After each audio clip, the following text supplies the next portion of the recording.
ਦੇਗ ਵਿੱਚ ਕਿੰਨਾ ਦੁੱਧ ਹੈ? ਉਹ ਤਾਂ ਭਾਈ 1.5 ਮਣ ਨੂੰ ਪਤਾ ਦੁੱਧ ਇੰਨਾ ਨਹੀਂ ਪੈਂਦਾ ਹੈਗਾ। 1.5 ਕਿਲੋ 1.5 ਮਣ। ਦੁੱਧ ਇੰਨਾ ਨਹੀਂ ਪੈਂਦਾ ਹੈਗਾ।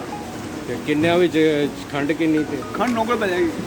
ਤੇ ਚੌਲ ਤੈਨੂੰ ਖੰਡ ਨੂੰ ਟੋਲ ਪੈਣਾ। ਅੱਛਾ, ਹੋਰ ਇਸ ਤੋਂ ਇਲਾਵਾ ਹੋਰ ਮੇਵਾ ਵੀ ਹੋਵੇਗਾ ਬਾਅਦ ਵਿੱਚ। ਲਾਚੀਆਂ ਨੇ ਮੇਵਾ